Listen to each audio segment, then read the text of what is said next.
Bismillahirrahmanirrahim. Wa ma yukhalif, dan membedai siapa siqotun orang yang siqoh fihil mala terhadap segolongan orang siqoh lainnya, fasyadzu maka dinamakan hadis syadz. Maka dinamakan hadis ini hadis syadz. Jadi apa menurut Imam Baikuni dalam nazomnya? Hadis syadz itu ada seorang perawi yang siqoh, yang adil, yang cerdas, ya, cerdas, adil, tidak sering maksiat, yang besar-besar. Maka kalau ada seseorang yang siqoh, yang cerdas, yang tidak ahli maksiat, kemudian meriwayatkan sebuah hadis, tapi hadisnya ini dia sendirian. Maksudnya sendirian apa? Hanya dia yang meriwayatkan dengan lafaz seperti itu. Orang lain yang sama siqohnya, sama cerdasnya, sama tidak ahli maksiatnya, bukan hanya satu, banyak orang meriwayatkan dengan lafaz yang berbeda, ya, melafazkan dengan lafaz yang berbeda. Maka ini namanya hadis syadz. Yang siapa? Yang sendirian tadi yang syadz, ya, sendirian tadi syadz. Aneh, kan aneh, namanya syadz itu aneh. Kayak misalnya hadis yang ini, yang paling atas, hadis yang diriwayatkan oleh Abdul Wahid. Hadis yang diriwayatkan oleh Abdul Wahid katanya apa? Kata Abdul Wahid itu diriwayatkan begini: idza shalla ahadukum raka'atail fajri, ya begitu. Ani Nabi sallallahu alaihi wasallam, katanya, kata Imam Abdul Wahid, ani Nabi sallallahu alaihi wasallam qala, dari Nabi sallallahu alaihi wasallam bersabda, idza shalla ahadukum raka'atail fajri, jika salah seseorang dari kalian salat 2 rakaat fajar, jika salah satu dari kalian salat 2 rakaat fajar, ya ini salat yang dilakukan sebelum subuh, itu salat sunnah fajar. Falyattaji, maka tidur miring, an yaminihi, ke kanannya. Jadi habis salat sunnah fajar, ya, sebelum salat subuh itu sambil nunggu subuh, Rasulullah itu tidur miring, geletakan gitu, rebahan. Nah, karena tangan saya nggak bisa dilepas, habis bunyi sih kalau dilepas. Nah, tidur miring begini, ya, bukan duduk telentang begitu terus tidur miring. Nah, begini lah, sambil nunggu subuh. Biasanya itu sudah mendekati subuh, menunggu subuh dengan tidur miring yang seperti tadi itu. Itu apa? Ini hadisnya syadz yang dari Abdul Wahid ini. Kenapa? Karena banyak ulama ngomong itu bukan kata Rasul. Rasul nggak pernah bilang qala. Ini kan dikatakan anin Nabi sallallahu alaihi wasallam qala, dari Nabi Muhammad sallallahu alaihi wasallam qala, berkata siapa? Nabi Muhammad. Nabi nggak pernah ngomong gitu. Tapi apa? Yang masyhur, orang-orang yang cerdas lainnya, yang siqoh, yang adil, mengatakan bukan seperti itu riwayatnya. Riwayat yang benar adalah begini: an Abi Hurairah marfu'an, dinisbahkan kepada Nabi, idza shalla ahadukum, berarti Nabi enggak ngomong kalau kayak gitu. Ya, Nabi enggak ngomong. Kalau ini kan qala, Nabi berkata, Nabi bersabda. Nabi enggak ngomong, tapi ada sahabat yang meriwayatkan dengan marfu'an, dinisbahkan kepada Nabi, bahwa Nabi itu kalau setelah sholat fajar tidur miring ke kanan. Hadisnya memang benar, tapi syadznya di mana? Dengan lafaz qolanya itu. Qola Nabi itu syadznya di situ. Ya. Yang benar, yang banyak meriwayatkan dari Abu Hurairah radhiyallahu anhu marfu'an, ya, dinisbahkan kepada Nabi sallallahu alaihi wasallam, bahwa Nabi setelah sholat 2 rakaat fajar selalu tidur miring ke kanan. Begitu hadisnya. Itu yang Itu yang tidak syadznya itu.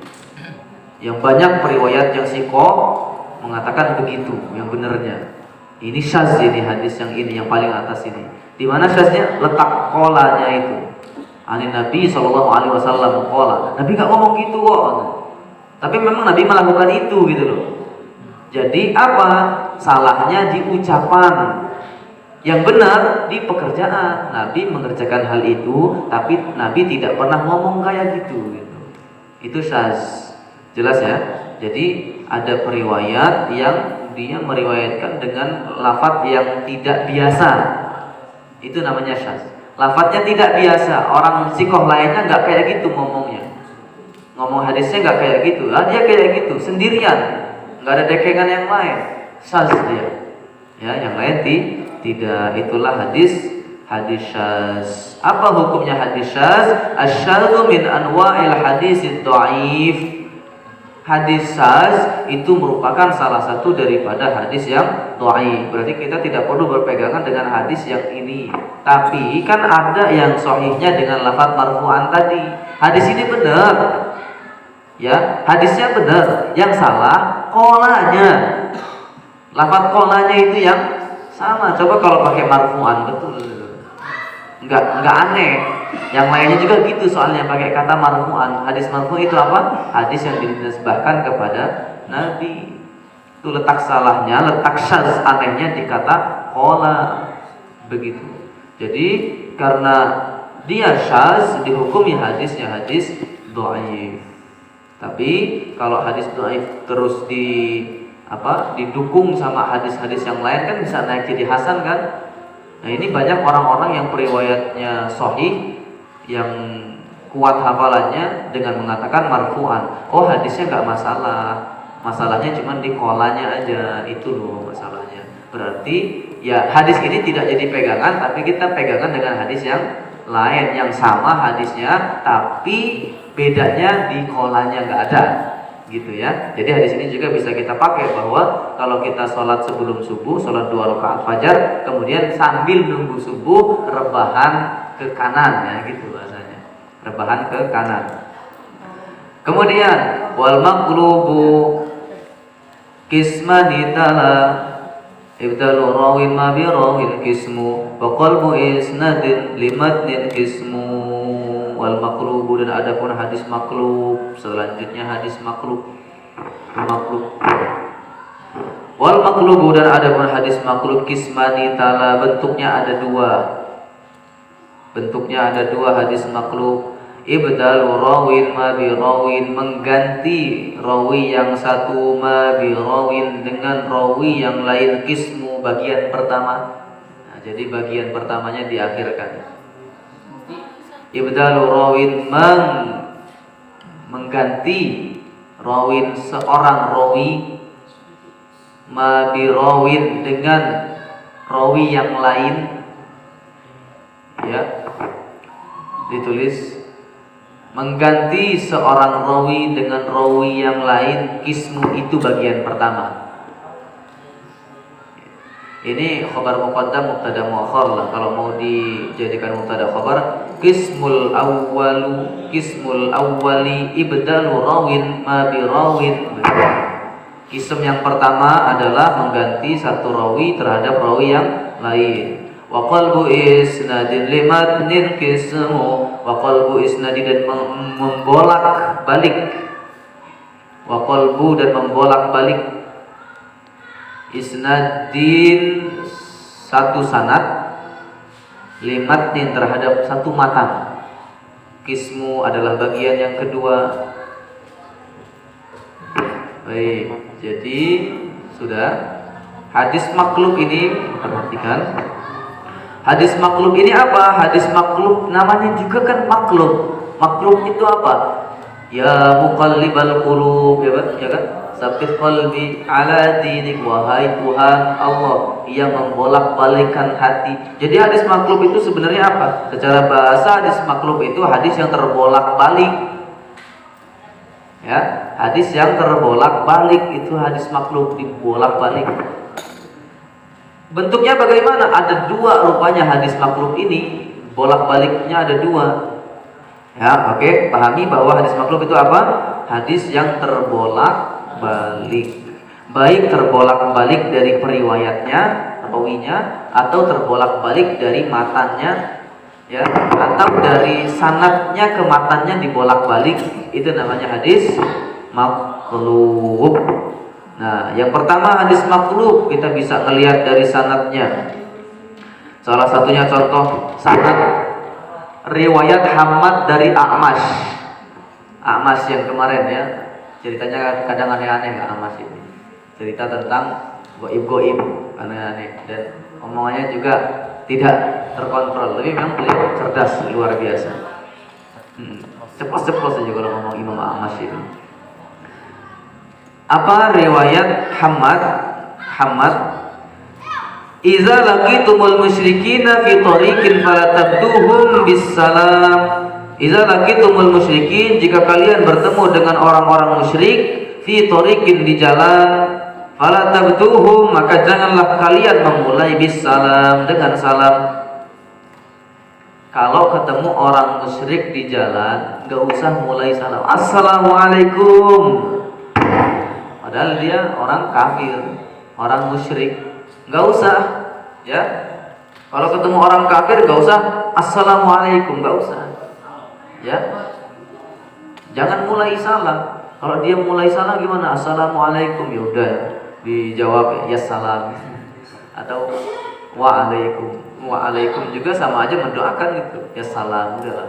Enaknya ya salam. Ya salam itu kan bukan mendoakan. Ya salam. Orang nggak tahu, dia nggak tahu. Tapi kalau waalaikum semoga kembali kepadamu juga, ya kan sama aja doakan ya. Hanya dia ngomong waalaikum begitu. Jadi kalau ada orang kafir ketemu di jalan papasan, assalamualaikum enggak usah. Ya, tidak usah. Apa ya, kayak ketemu biasa saja, ahlan. Udah gitu saja. Orang-orang Arab kalau ketemu kawan di jalan, kadang kan kalau bukan Islam ya ahlan. Ahlan ya walad. Ya walid, orang tua, walad anak kecil. Ahlan ya walid, atau ahlan ya syekh. Syekh orang di sana biasa aja, orang tua syekh itu. Ya, syekh itu kadang orang tua di Arab sana. Ahlan, pakai bahasanya ahlan. Bukan assalam, ya. Karena assalam ini kan bahasa Islam. Yang kemarin siapa yang pertama mengatakan salam?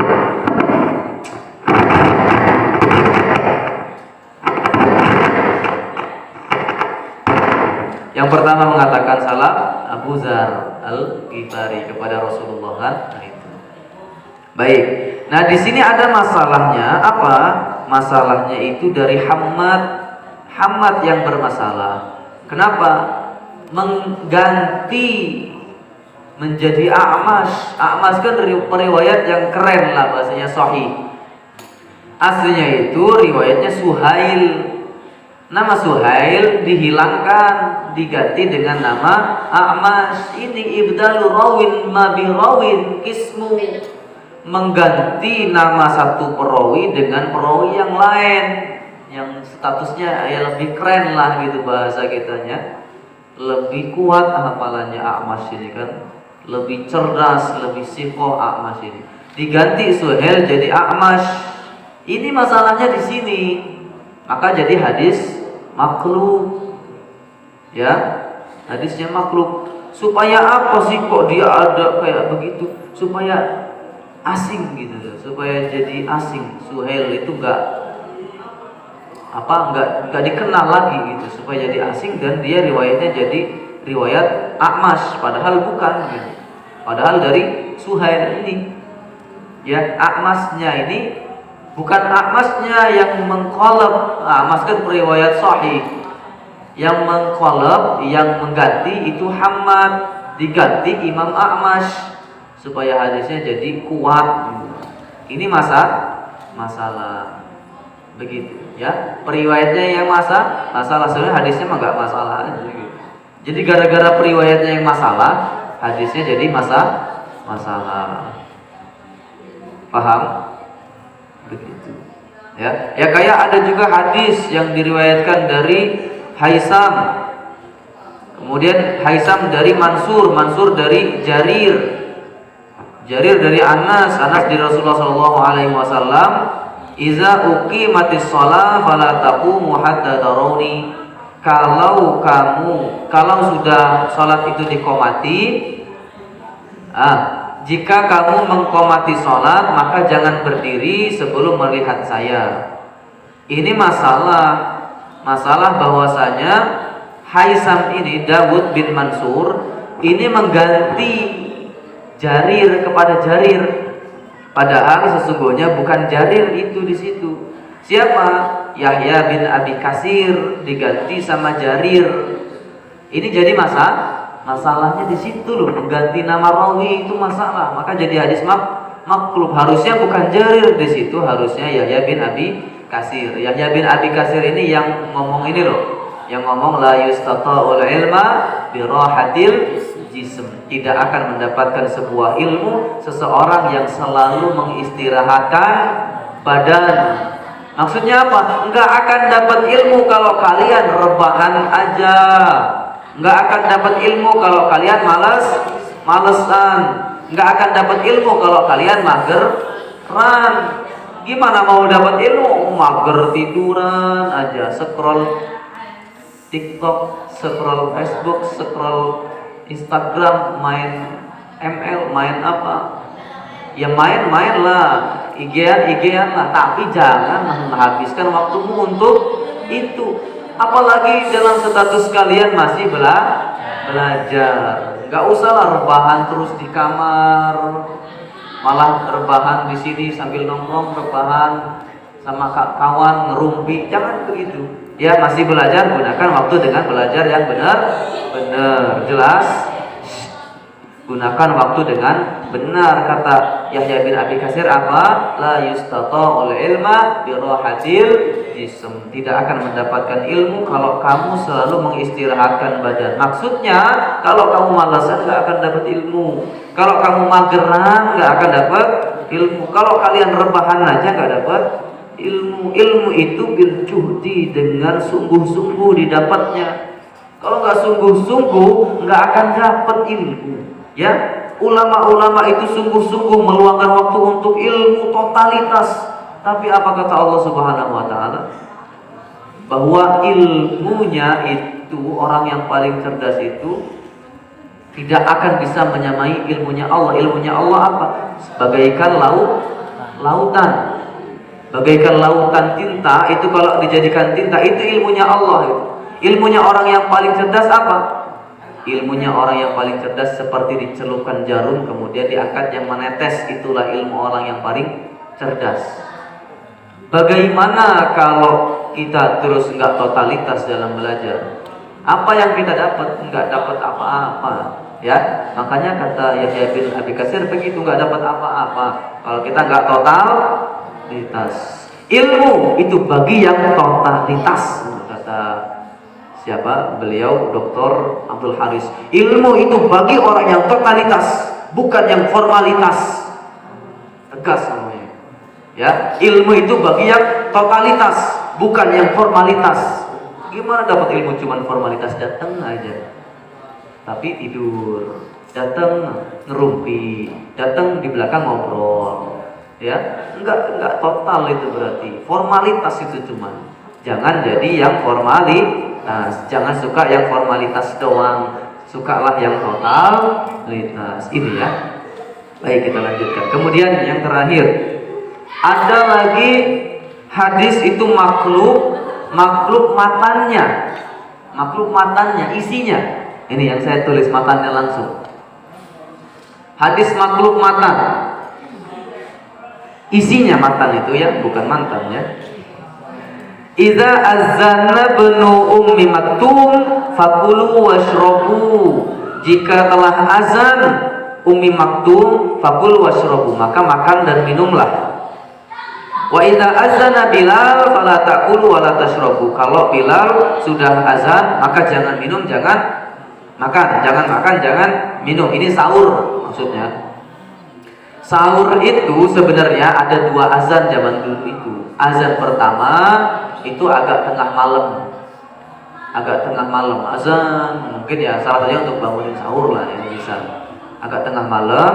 Kemudian azan yang kedua itulah azan apa? Imsak. Kan imsak itu azan, bukan imsak itu belum imsak, itu kalau belum azan masih boleh makan. Tapi kalau sudah Allah berhenti, jangan ditelan. Ya, sudah Allah berhenti, telan gelek batal. Ya, kalau zaman dulu azannya ada dua, azan Umi Maktum, azan Bilal. Ini makan ini kebalik. Kebalik apanya? Kolomnya di mana? Bolak-baliknya. Azan yang pertama itu Bilal, bukan Umi Maktum. Azan yang kedua baru Umi Maktum. Jadi yang imsak itu azannya siapa? Azan Umi Maktum, bukan azan Bilal. Azan Bilal agak tengah malam. Kebalik ini. Namanya hadis makluh. Ya, gimana? Jika ada salah satu orang kupingnya budak gimana? Apa? Jika ada salah satu orang yang kupingnya budak. Kupingnya budak kan ada kawannya lah. Ada kawannya. Ya udah azan. Jangan makan. Gini kode gitu misalnya. Gitu ya. Nah, ini kebalik ya Pak? Kebaliknya karena Bilal yang azan pertama. Karena ada hadis juga, inna Bilalan yu'adzin bilail. Bilal itu yang azan tengah malam. Fakulu wasrabu, maka kalau Bilal azan tetap makan, tetap sahur, gak apa-apa. Hatta yu'adzin Ibnu Ummi Maktum, sampai Ibnu Ummi Maktum azan. Maka kalau Ibnu Ummi Maktum sudah azan, jangan makan, itu imsak sudah. Ya, sudah gak boleh makan. Jadi kalau azan yang kita di Indonesia ini azan yang subuh, itu azan imsak lah sudah. Jangan makan. Karena kita jarang mendengar azan yang tengah malam. Kalau ada yang azan tengah malam ya memang syariatnya azan 2 kali memang. Tengah malam jam 3 azan. Gak usah kaget kalau jam 3 ada yang azan. Tapi kalau azan yang kedua, nah itu imsak, sudah tidak boleh makan lagi. Begitu ya. Ini hadis qalb. Boleh nggak sih kita membolak-balik hadis kalau dalam rangka kesengajaan dan ada unsur yang buruk seperti tadi menghilangkan satu perawi diganti dengan yang lain, itu nggak boleh. Ada juga yang dia lupa, oh sebenarnya ini bukan punya ini, tapi saya malah meriwayatkannya begini. Dia lupa karena kelupaan, agak bingung dia itu. Oh, kalau sekali aja nggak apa-apa, nggak masalah, bukan nggak apa-apa, nggak masalah. Tapi kalau agak berkali-kali nih, orang ini jadi doif ini nanti lama-lama. Kalau dia lupa terus, lama-lama doif. Tapi kalau cuma sekali lupa, itu masih dipertimbangkan, oke lah. Tapi kalau berkali-kali lupa, itu jadi doif itu. Doif. Kemudian ada yang dibolehkan, apa dalam rangka menguji calon ahli hadis. Boleh. Ada cerita Abu Hurairah, ya kan? Abu Hurairah itu pernah diuji sama 100 ulama hadis Baghdad, didatengin, didudukin. Itu ulama hadis Baghdadnya itu melakukan qalb itu, menjadikan hadisnya hadis makhluk. Maksudnya apa? Matannya ini, perawinya ini, bolak-balik. Matan ini untuk perawi ini. Nah, matan ini untuk perawi ini. Sanad ini untuk matan ini. Matan ini untuk sanad ini. Atau matanya dibolak-balik kayak begini. Itu dalam rangka menguji calon ahli hadis boleh. Ya, tapi kalau enggak boleh. Dan itu pun kalau misalnya calon ahli hadisnya itu tidak bisa menjawab, harus dijelaskan sama syekhnya bahwa saya tadi mengkolab hadis, saya menukar hadis. Tapi apa? Abu Hurairah dijawab semua kan? Ditanya, ya Abu Hurairah, ini hadisnya, matanya ini, sanadnya ini, benar apa salah? Ma'aruf tuh, saya nggak tahu. Yang kedua, imam yang kedua, ya Abu Hurairah, matanya ini, hadisnya ini, betul apa enggak? Saya nggak tahu. Ma'aruf tuh, sampai 100. Akhirnya setelah selesai 100 dijawab sama Abu Hurairah, hadis yang pertama yang oleh syekh ini begini katanya, itu kebalik, yang benar ini. Yang kedua katanya begini, itu salah, yang benar ini, sampai 100. Pertanyaan 100 langsung di sini. Dijawab dari pertama sampai akhir, enggak ada yang kelewat. Akhirnya ulama 100 berdiri semuanya, takzim, luar biasa. Ini enggak diragukan lagi ini. Abu Hurairah. Ya, luar biasa. Allahu a'lam bissawab. Allahumma sakhir lana al-kutuba kullaha. Allahumma sakhir lana al-kutuba kullaha. Allahumma sakhir lana al-kutuba kullaha.